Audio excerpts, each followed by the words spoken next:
주께로 가까이 주께로 가오니 나의 갈 길 다가도록 나와 동행하소서. 사랑이 많으신 주님, 새로운 한 주를 주시고 오늘 하루에 동행하여 주심에 감사합니다. 2030 전도회를 시작하려 합니다. 세상에 가 있던 시선을 하나님께 돌릴 수 있는 시간 되게 하여 주세요. 모든 걱정을 내려놓고 주님 안에서 참 평안을 얻고 주시고자 하시는 말씀에 귀 기울이게 하여 주세요. 오늘은 소용돌이라는 주제로 한교인 목사님께서 말씀을 준비해 주셨습니다. 이 시간 성령님 함께 하셔서 주님의 말씀을 듣는 이들의 마음을 감동하게 하시고 주님과 밀접한 관계를 맺게 되길 간절히 기도합니다. 많은 청년들과 온라인을 통해 예배하는 모든 이들이 전도회 기간을 통해 하나님을 만나게 되길 믿고 감사드리며 예수님 이름으로 기도합니다. 아멘.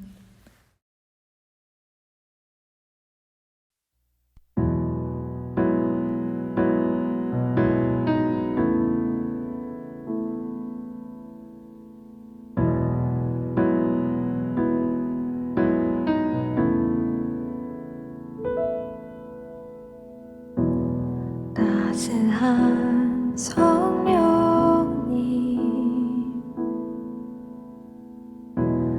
마음으로 보내 내 몸을 감싸며 주어지는 평안함 만족감을 느끼네. 사랑과 진리에 한 줄 깊이 보내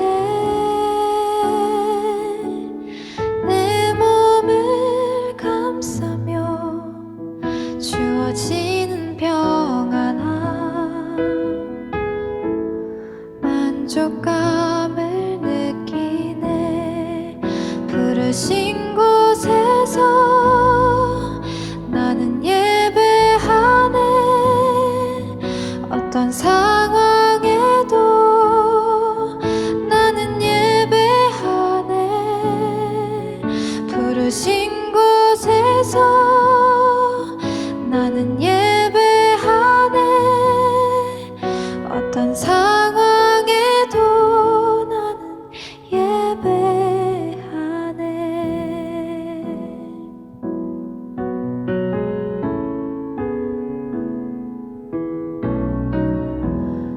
사랑과 진리에 한 줄 깊이 보내 내 몸을 감싸며 주어지는 평안함 그 사랑을 느끼네. 부르신 곳에서 나는 예배하네. 어떤 상황에도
안녕하세요. 영상을 통해 여러분을 만나 뵙게 되어서 반갑습니다. 이번 한 주간에는 소용돌이라는 주제로 우리들의 삶을 이야기해 보고자 합니다. 소용돌이라는 말의 의미를 네이버 사전에서 찾아보니 이렇게 설명되어 있었습니다. 바닥이 패인 자리에서 물이 빙빙 돌면서 흐르는 현상 또는 그런 곳을 뜻함. 그래서 다음 사전에서는 뭐라 말하는지 살펴봤더니 거기에는 힘, 사상, 감정 따위가 서로 뒤엉켜 혼란스러운 상태를 비유적으로 이르는 말이라고 되어 있었습니다. 본래 의미에서 확장된 형태로 설명되어 있었던 것이죠. 지금 우리 사회와 우리의 마음을 잘 설명해 주는 용어라고 생각합니다. 우리가 바라는 이상적인 삶은 무엇일까요? 그것은 아마도 우리의 생활 전반에 걸쳐 모든 것이 막힘없이 잘 흘러가는 것이 아닐까요? 하지만 요즘은 무엇인가 뒤엉켜 혼란스럽게 흘러가고 있는 것 같습니다. 계획을 세우면 그 계획에 따라서 일이 차질 없이 진행되어 가야 하는데 잘 되지 않습니다. 무엇 때문일까요? 작년과 올해 그 소용돌이의 중심을 강타한 코로나 때문임을 우리는 너무나 잘 압니다. 코로나 상태가 좋아졌다가 나빠졌다가 하는 변곡선을 따라 우리들의 일상도 춤을 추고 그래서 어느 장단에 맞춰 살아야 할지 종잡을 수 없는 시간을 보내고 있지 않습니까? MZ세대를 위한 뉴스 스냅타임에서 이런 문구로 시작하는 기사가 떴습니다. 다 같이 2020년은 없던 셈치고 새로 시작하면 안 될까요? 사상 초유의 코로나 팬데믹을 겪고 있는 20, 30대들의 공통된 푸념이라고 생각합니다. 저는 이 머릿 기사를 보고 이렇게 해석을 해봤습니다. 2020년을 없던 셈 치면 나이도 그렇게 해주면 안 되나요? 여러분, 그러면 얼마나 좋겠습니까? 그 기사에서 몇 문장을 가져왔습니다. 제가 이 기사를 다시 짧게 정리했습니다. 고현진 씨, 23세, 물론 가명입니다. 그녀는 고등학교 졸업 후 직장 생활을 하다 올해 뒤늦게 학업의 꿈을 이루었다. 대학 생활에 큰 기대감을 가지고 입학했지만 그는 코로나로 인해 기대했던 대학 생활을 하나도 경험하지 못했다. 그는 동기 대부분이 서로 마스크를 벗은 얼굴을 모른다면서 대면 수업을 하지 않으니 선후배 간 만남뿐만 아니라 축제나 미팅, 동아리 행사 등 학교 행사의 대부분을 경험해 보지 못했다고 말했습니다. 그러다 보니 온라인 커뮤니티에서는 이런 문구가 등장했습니다. 21학번님, 입학하면 우리 20학번도 새내기라고 쳐주시면 안 될까요? 우습지만 참 슬픈 현실인 것 같습니다. 올해 초 구인구직 매칭 플랫폼 사람인에서는 직장인 1,596명과 구직자 1,989명을 대상으로 코로나19가 바꿔놓은 일상생활이라는 주제로 조사를 하였습니다. 그 결과에 따르면 코로나가 바꿔놓은 가장 큰 일상생활 1위로 직장인들은 모임이 줄어들거나 비대면 방식 전환으로 대인관계의 변화를 들었고 이것은 전체의 29.2%를 차지했고요. 구직자들은 언택트 전형, 공채 축소 등 취업 환경의 변화를 꼽았습니다. 이것은 전체의 27.3%를 차지했습니다. 우리는 이 조사를 통해서 대학생들과 직장인 그리고 구직자가 경험하는 일상생활의 변화의 공통점이 무엇인지 알 수 있습니다. 비대면 수업, 비대면 업무, 언택트 전형입니다. 공통점이 무엇인지 알 수 있죠. 모두가 만나지 않음을 전제로 한 생활 방식입니다. 전에는 상상도 하지 못한 일상입니다. 다시 말하면 사회에서 일어나고 있는 소용돌이 속에 한 사람 한 사람을 가둬놓은 것이죠. 그 한 사람에는 저도 포함되고 여러분도 포함되어 있습니다. 이렇게 가둬놓은 것도 서러운데 기업들은 어떻게 해서든지 돈을 벌기 위해 우리가 스스로 부족하다고 믿게 만들려고 합니다. 예를 들어 볼까요? 그들은 대중매체를 통하여 그들이 만든 화장품을 팔기 위해 우리의 얼굴이 주름졌다고 말하고, 새 옷을 팔기 위해 우리가 입고 있는 옷이 구식이라고 말합니다. 그리고 염색약을 팔기 위해 우리의 머리 색깔이 칙칙하다고 말합니다. 뿐만 아니라 가장 스마트하고 몸매가 좋은 사람을 등장시켜서 우리가 뚱뚱하거나 냄새나거나 추하고 유행에 뒤처졌다고 믿게 만듭니다. 이러한 말들을 한두 번 들으면 그러려니 하고 넘어가는데, 인터넷 서핑을 할 때에도 팝업으로 뜨고 유튜브를 볼 때에도 연관 검색 시스템으로 돌려가며 두들겨 대면 정말 내 모습이 그런가 하여 비참해지기도 하고 나만 뒤처져 있는 것은 아닌가 생각이 들어 불안하기도 합니다. 이런 불안을 더 증폭시키는 것이 있는데 바로 소셜미디어입니다. 좋아요나 구독, 친구 추가 같은 것들이 성공의 척도가 되고 클릭수나 방문자 수에 따라 내가 좋아졌다, 나빠졌다 합니다. 우리의 자존감이 우리가 알지도 못하는 사람들의 예측할 수 없는 반응이나 평가에 달렸다는 게 말이 됩니까? 그런데 지금 우리는 사람들의 감정이나 추측으로 평가를 받고 있는 시대에 살고 있습니다. 이러다 보니 사람들은 사람을 만나기를 꺼려하거나 거부하고 자신만의 세계에 갇혀버립니다. 그런데 이러한 조짐은 코로나 사태가 발생하기 5년 전부터 미국에서 일어나기 시작했다는 것입니다. 여러분, 절망사라는 말을 들어보셨나요? 사회에 적응하지 못한 사람들이 삶의 희망을 잃어서 약물이나 알코올에 의존하여 살아가는데, 그러다가 간질환으로 사망하거나 자살 등으로 사망하는 것을 통칭하는 말입니다. 이 용어는 2015년에 만들어졌다고 합니다. 그리고 불과 2년 후 2017년에는 15만 8천 명이 이 악명 높은 절망사 아래 목숨을 잃었습니다. 그러면 대한민국의 현실은 어떨까요? 대한민국의 청년들은 아직까지 이러한 용어 아래 살아가지는 않지만 이와 비슷한 기분을 나타내는 말을 만들어냈습니다. 정직하게 말하면 청년들이 만들어낸 게 아니라 이 사회가 만들게 했죠. 이생망 한 번쯤 들어봤죠? 이번 생은 망했어. 오죽했으면 인생에서 한 번밖에 오지 않는 소중한 삶을 이생망으로 정의해 놓고 살아가는 모습이 가슴이 아픕니다. 그런데 이것보다 더 가슴을 아프게 하고 심각하게 만드는 것이 있는데, 이러한 문제를 다른 사람들에게 이야기하고 싶어도 할 수 없는 상황에 처해 있다는 것입니다. 서두에 말했던 팬데믹입니다. 이 낱말은 전에는 영어 사전에서만 봤지 들어보지도 못했고 그 말의 무게감도 실감하지 못했습니다.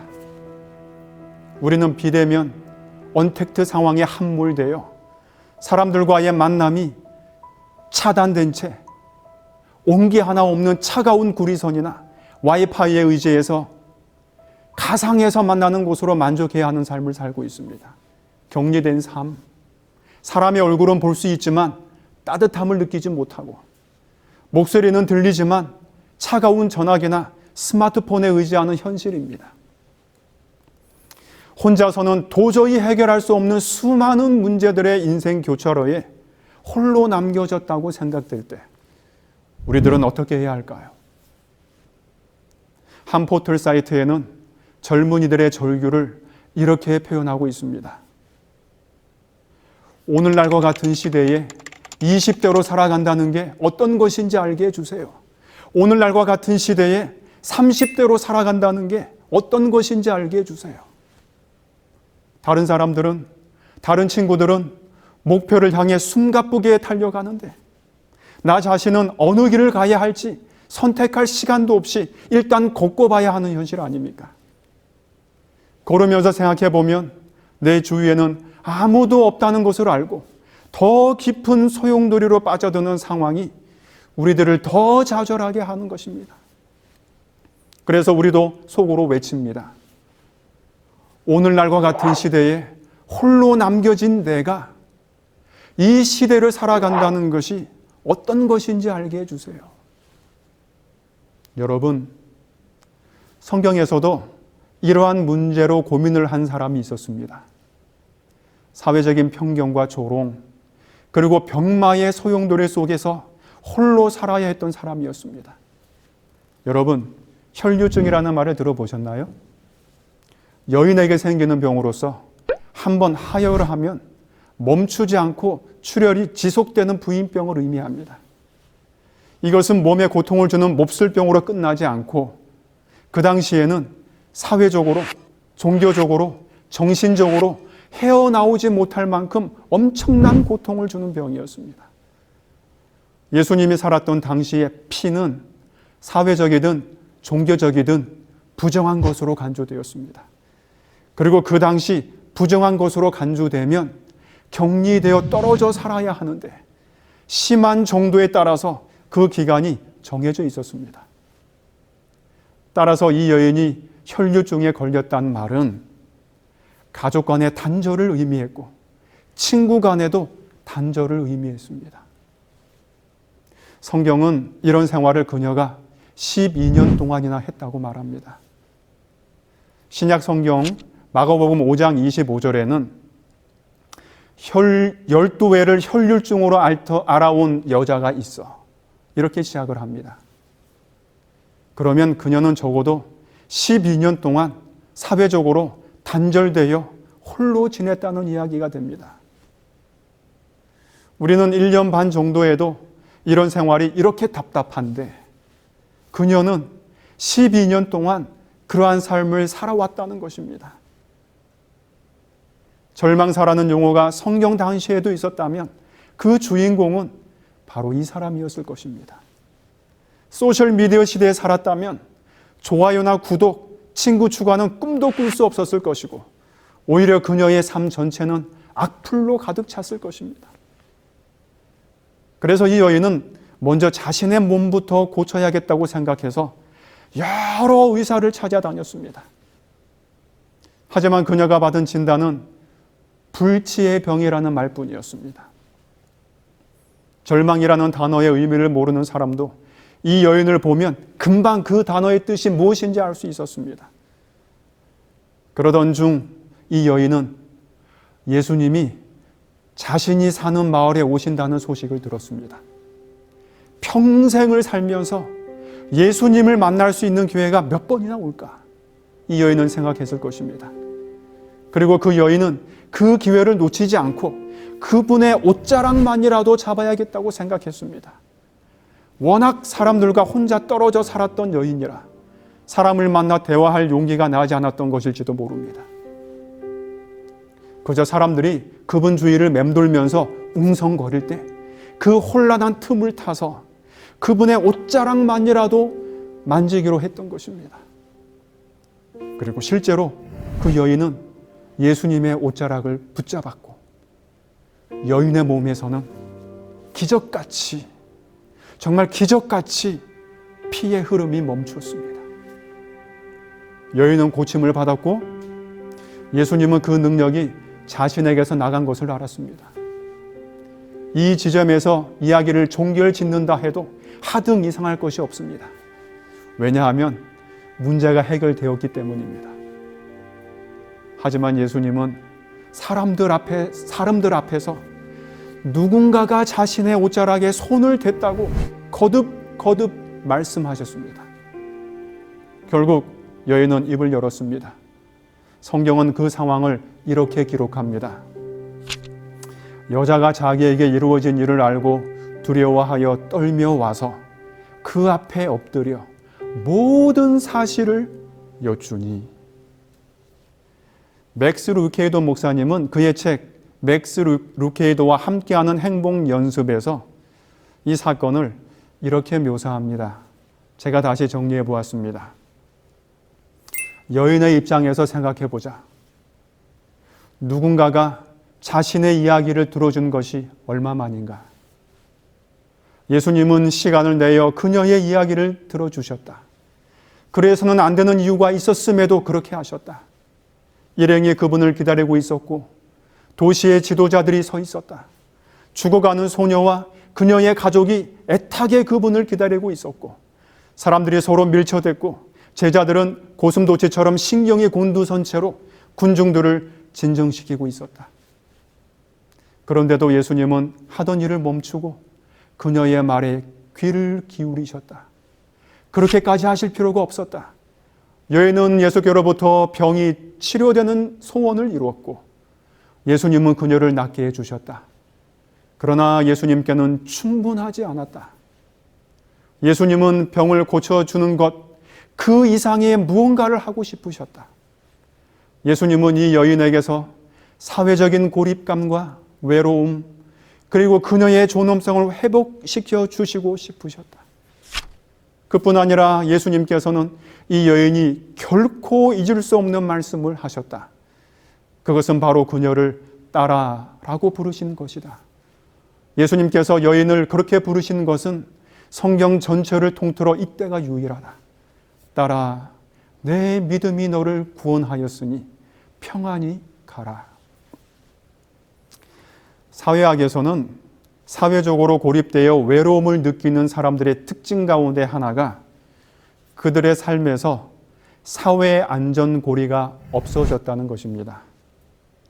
사회 안전고리는 가족이나 공동체 혹은 종교 등의 삶을 구성하는 기본적인 형태를 말합니다. 예수님은 이 여인에게서 뜯겨나간 사회 안전고리를 다시 연결하여 주시기를 원하셨던 것입니다. 그래서 그 여인을 많은 사람들이 보는 앞에서 따라, 따라 이렇게 부르셨던 것입니다. 다시 말하면 예수님은 외로움과 고독에 넌더리가 난 이 여인 옆에서 동행자가 되어 주시려고 하셨다는 것입니다. 혈류증 치료만큼이나, 아니 그보다 더 큰 회복, 그것은 이 여인의 삶에 동행이 되어 주신 것입니다. 저는 예수님과 이 여인의 대화를 들으면서 이 시대의 지성이라 불러도 조금도 손색이 없는 이여령 박사의 인터뷰가 생각났습니다. 20대에 벌써 한국적 정서의 심층을 탐구한 에세이집 흙 속에 저 바람 속에를 저술하였고, 지성에서 영성으로까지, 그리고 가장 최근에는 읽고 싶은 이여령 등 수많은 책들을 저술한 말 그대로 이 시대의 지성 이여령 박사를 기록문화연구소가 인터뷰를 하였습니다. 인터뷰를 하는 중에 앵커가 이런 질문을 하였습니다. 박사님은 성공한 인생을 사셨다고 생각하십니까? 세상적인 기준으로 보면 서울대 물리대 출신, 이화여대 교수와 문화부 장관을 역임했고, 문필가로서, 문학평론가로서 그의 삶은 분명 성공한 사람임을 보여주었습니다. 그런 그가 뜻밖의 대답을 했습니다. 남들은 나를 보고 성공했다고 말하겠지요. 세상적인 의미에서 문필가로, 교수로, 장관으로 활동했으니 성공했다고 할 수 있을 겁니다. 그런데 나는 실패한 삶을 살았습니다. 겸손이 아닙니다. 나는 실패했습니다. 그것을 항상 절실하게 느끼고 있습니다. 그는 계속해서 이렇게 말합니다. 내게는 친구가 없어요. 그래서 나는 실패했습니다. 혼자서 나의 그림자만을 보면서 살았기 때문입니다. 동행자 없이 숨가쁘게 여기까지 달려왔습니다. 더러는 동행자가 있다고 생각했지만 나중에 보니 모두 경쟁자였습니다. 그는 자신이 실패한 것은 동행자가 없었기 때문이라고 말했습니다. 여러분, 동행이 없다는 것은 우리들을 외롭게 하고 불안하게 합니다. 예수님은 사회의 편견과 조롱, 병마의 소용돌이 속에서 홀로 투쟁을 하고 있는 이 여인에게 동행이 되고 싶으셨습니다. 동행은 결과지향적이 아니라 과정지향적입니다. 동행은 우리가 무엇을 이루어냈느냐, 그래서 내가 지금 어느 위치에 있느냐를 보고 함께하는 것이 아닙니다. 동행은 그냥 곁에 있어주는 것입니다. 그래서 예수님은 자신을 내가 곧 길이요 진리요 생명이니 라고 말씀하십니다. 여러분, 길은 목적지가 아니라 목적지를 이어주는 끈과 같은 것입니다. 길은 과정을 보여줍니다. 길은 성공한 사람만 받아주지 않습니다. 길은 모두를 다 받아줍니다. 길은 저와 여러분 모두를 다 받아줍니다. 그래서 예수님은 내가 길을 잘 알고 있다거나 내가 길인 분을 소개해 주겠다고 말씀하지 않으시고 내가 곧 그 길이라고 말씀하시고 우리가 가는 길에 동행이 되어 주시겠다고 말씀하십니다. 사랑하는 여러분, 2000년 전 외로움에 고통당하고 절망하던 한 사람의 삶의 길에 동행이 되어 주시기를 원하셨던 예수님, 바로 그분은 오늘도 여전히 소용돌이 속에서 방향을 잡지 못하고 힘들어하는 사람들의 동행이 되어 주시기를 원하십니다. 사랑하는 여러분, 병마로 인해 홀로 외로운 삶을 살던 이 여인에게 동행의 손길을 내미셨던 주님과 동행을 만들어 보는 것은 어떨까요?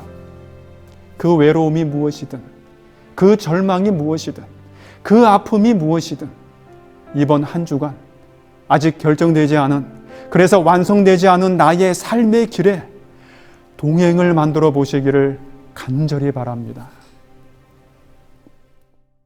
하늘에 계신 아버지, 우리의 삶이 물 흐르듯이 우리가 원하는 대로 흘러가면 좋겠는데 왜 이렇게 우리의 앞길을 가로막는 것들이 많은지 힘들 때가 있습니다.